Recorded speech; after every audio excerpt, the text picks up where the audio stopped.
अब मैं पुष्पराज के पास आती हूँ कि पुष्पराज, ये जो स्टेटमेंट डोनाल्ड ट्रंप का है कि we have finally exposed what India stood for, ये जो अपने आप में एक स्टेटमेंट है that somebody is finally exposing India for what they have done. अब इस टैरिफ वॉर में मोदी जी की छवि को चिकनाचूर करते चले जा रहे हैं डोनाल्ड ट्रंप।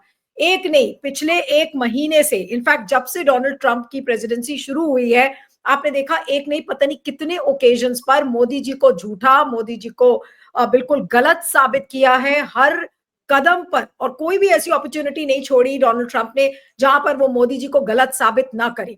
लेकिन फाइनली अब ये कहना जो कल उन्होंने कहा कि finally somebody is exposing them for what they are doing, ये क्या बताता है? आज क्या ये स्टेटमेंट अपने आप में आपको क्या लगता है कि क्या इंडिकेट करता है? क्या उन्होंने मोदी जी को डरपोक साबित किया है कि वो मोदी जी के ऊपर कोई भी जब प्रेशर डालेंगे तो मोदी जी प्रेशर के में आकर चुप हो जाएंगे? और जो छवि जो अभी तक उनकी जो पूरी जो ट्रोल सेना है उसने उनकी जो बनाई थी वो तो ये था कि भाई मोदी जी को तो कोई काउंटर कर नहीं सकता। यहाँ मोदी जी की छवि डोनाल्ड ट्रंप ने ऐसी कर दी है कि डोनाल्ड ट्रंप ने जरा सी भी कुछ बोला कि मोदी जी बिल्कुल अब बैठ गए, सरेंडर कर दिया है। क्या कहेंगे इस डोनाल्ड ट्रंप के स्टेटमेंट पर that we are somebody is there finally exposing what they are doing? जी नीलू जी, नीलू जी, आपको, पैनलिस्ट को और हमारे दर्शकों को मेरा नमस्कार। पहली बात, ये भू राजनीतिक और वैश्विक आर्थिक नीति से संबंधित एक जटिल मुद्दा है। हमें इसे संरचनात्मक रूप से समझने की आवश्यकता है, क्योंकि इससे इसके भारत पर गंभीर प्रभाव होंगे। देखिए, टैरिफ्स की जो बात कर रहे हैं प्रेसिडेंट ट्रंप, राष्ट्रपति ट्रंप जो बात कर रहे हैं, मतलब उनकी हिपोक्रेसी पहले उधर एक्सपोज होनी चाहिए। क्योंकि सबसे बड़ी बात तो ये है कि हर डेवलप्ड नेशन, साउथ कोरिया हो, जापान हो, अमेरिका हो, यूरोप के अन्य देश हो, इंक्लूडिंग यूनाइटेड किंगडम, फ्रांस, हर देश ने टैरिफ्स लगाए हैं अपने डोमेस्टिक इंडस्ट्री को बचाने के लिए, तभी वो इस स्तर पर पहुंचे हैं। पहली बात तो ये है। दूसरी बात, राष्ट्रपति ट्रंप एक ग्लोबल राइट विंग मूवमेंट का एक अहम हिस्सा है। वो सोच समझकर उदार विश्व व्यवस्था और उसके आधारभूत नियमों पर वार कर रहे हैं। इसलिए वे अन्य देशों को धमका कर उन्हें अमेरिकी हितों के लिए सर्वोत्तम उपाय अपनाने के लिए मजबूर कर रहे हैं। अब राष्ट्रपति ट्रंप के टैरिफ निश्चित रूप से हमारे एक्सपोर्ट ड्रिवन उद्योगों को थोड़ा नुकसान पहुंचाएंगे, ये मैं मानता हूँ। लेकिन अमेरिकी उत्पादों पर से जो कभी टैरिफ हटेंगे, तो हमारे घरेलू उद्योग, डोमेस्टिक इंडस्ट्री है, वो नष्ट हो जाएगी। मैं सिर्फ 4 उदाहरण देता हूँ और उसके बाद मैं मुद्दे पे आता हूँ। पहला, हमारा घरेलू ऑटोमोबाइल उद्योग, जिसका मूल्य लगभग $100 बिलियन है आज के समय, और जो हमारे जीडीपी में 7% का योगदान देते हैं, बुरी तरह से उस पर प्रभाव पड़ेगा जब इलोन मस्क का टेस्ला आएगा, इलेक्ट्रिक व्हीकल्स आएंगे, और उनके जो अन्य देश, जैसे आपको याद होगा हार्ली डेविडसन, पहले हम लोग जब इम्पोर्ट करते थे 100% उसके ऊपर एक्सपोर्ट लगता था, जिसके कारण जो यहाँ की जो डोमेस्टिक मोटरसाइकिल इंडस्ट्री थी वो चल पाती थी, जिससे हम जिससे हमारे जो डोमेस्टिक उद्योग है उस पर चल पाते थे, मतलब ढंग से चल पाते थे। जब अब मोदी जी कह रहे हैं और प्रेसिडेंट ट्रम्प ने यही कहा है कि हार्ली डेविडसन पे अब उन्होंने टैरिफ पूरी तरह से हटा दिया है, तो अब आपको तुलना उस लेवल पे करनी पड़ेगी। इसी तरह अगर स्टारलिंक भारत में आ गया तो हमारी जो टेलीकॉम इंडस्ट्री है, टेलीकॉम उद्योग, वो खत्म हो जाएगी, और जिसका सबसे बड़ा लॉस होगा जियो को और एयरटेल को। हमारी टेलीकॉम इंडस्ट्री 22 लाख भारतीयों को रोजगार देती है और $90 बिलियन की से अधिक का योगदान देती है। अब स्टारलिंक भारत की राष्ट्रीय सुरक्षा के लिए भी बहुत बुरा खतरा पैदा करेगी, क्योंकि अमेरिका को हमारा सारा डेटा मुफ्त में मिलता जाएगा। तीसरी बात, अगर कृषि, जैसे हमारे जो प्रीवियस पैनलिस्ट कह रहे थे, अगर कृषि टैरिफ्स हटा दिए जाएंगे, जो कह रहे हैं राष्ट्रपति ट्रंप खुद कह रहे हैं, तो भारत में सस्ते अमेरिका खाद की बाढ़ आ जाएगी। अमेरिका कृषि क्षेत्र को $30 बिलियन से सब्सिडी मिलती है उधर। अब अमेरिकी सरकार से जो सब्सिडी मिल रही है उसके कारण मक्का, गेहूं, चावल, शुगर केन, टबैको सबसे सस्ता है अमेरिका में, दुनिया भर में। और वो मतलब डबलिंग फार्मर्स इनकम छोड़िए, भारत में जब एग्री टैरिफ्स हटाएंगे मोदी जी, तब हमारे किसानों की आय नष्ट हो जाएगी। साथ ही वे वो भारत जो अमेरिका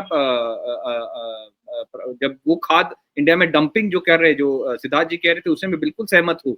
जो डंप करना शुरू करेंगे वो खाद प्रोडक्ट्स अपने, वो जीएम फसलों होंगे, जेनेटिकली मॉडिफाइड क्रॉप्स होंगे, जिसका नागरिकों के स्वास्थ्य पर बुरा असर पड़ेगा। और चौथी बात, हमारे जो यूनिकॉर्न्स है, खास करके एआई पर जो काम कर रहे हैं आज के समय। और याद रखिए जो अभी जो शुरू हुई है बात, और जो अमेरिका ने जो डॉलर बेस एक्सआरपी जो डॉलर बेस करेंसी लॉन्च की है, जिसको 2027 तक $10 ट्रिलियन इकोनॉमी हो जाएगा, डिजिटल इकोसिस्टम, जिसके लिए एआई इकोसिस्टम होना जरूरी है।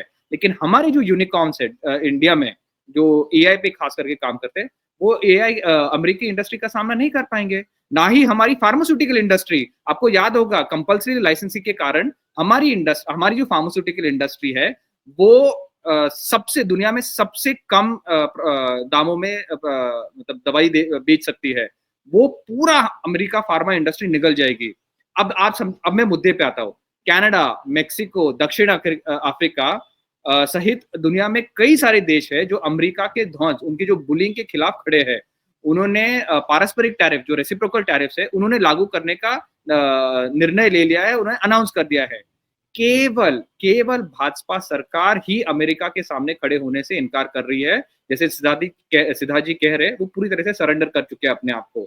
अब टैरिफ्स के बारे में मैं ये कहना चाह रहा हूँ, जैसे मैंने पहली बात शुरुआत की थी, टैरिफ्स कोई साजिश नहीं है जो राष्ट्रपति ट्रंप एक्सपोज कर रहे हैं। ये एक लेजिटिमेट इकोनॉमिक टैक्टिक है, जिससे वो हमारी घरेलू उद्योग को सुरक्षा करे और उसको मतलब प्रोत्साहन दे। ये मतलब लिबरल ग्लोबल वर्ल्ड ऑर्डर के लिए एक महत्वपूर्ण है। डब्ल्यूटीओ के माध्यम से हम लोग ये ट्रेड डिस्प्यूट्स के मतलब जो जहाँ ट्रेड डिस्प्यूट्स जाते हैं, वहां भी ये इनको मतलब लेजिटिमेसी मिलती है टैरिफ्स को। तो ये कहना कि मैं एक्सपोज कर रहा हूँ इंडिया को, ये बहुत गलत बात है। ये मतलब बिल्कुल ही समझ के परे है। लेकिन ऐसा करने के इनकार करके भाजपा सरकार ने भारत के घरेलू उद्योग को नष्ट कर रही है। इससे भारत की जो खपत है उस पर भी नकारात्मक प्रभाव पड़ेगा। आप याद रखिए कि जो कंजम्पशन एक्सपेंडिचर है भारत का, वो हमारे जीडीपी में 55% का योगदान देता है। जब आप डोमेस्टिक इंडस्ट्री को प्रोटेक्ट नहीं कर पाओगे, उसको जो प्रोत्साहित नहीं कर पाओगे, तो जो कंजम्पशन होगा, जो आज के समय हमारी जीडीपी चला रहा है, वो पूरी तरह से नष्ट हो जाएगा। और आज देखिए, इसके कारण आज हमारे सामने दो अहम सवाल है। मोदी सरकार भारत के राष्ट्रीय हित की रक्षा करने से क्यों इनकार कर रही है, पहला सवाल। और दूसरा सवाल, मोदी सरकार हमारे आर्थिक हितों पर हमला करने वाले जो देश है, उनको लाल आंख क्यों नहीं दिखा रही है। अब ये दो महत्वपूर्ण सवाल है। ये जो जितने भी अर्थशास्त्री है, जो जितने भी भू राजनीतिक एक्सपर्ट है, इन्हें यही सवाल आज पूछ रहे हैं ये लोग कि मोदी सरकार जो छाती पीट पीट कर कहते थे कि मैं 56 इंच छाती हूँ, लाल आंख दिखाऊंगा, ये है वो है, आज वो बिल्कुल ही सरेंडर कर चुके हैं अपने आप को। और उनके साथ साथ जो हमारी नेशनल इंटरेस्ट है उसको पूरी तरह से कॉम्प्रोमाइज कर चुके हैं।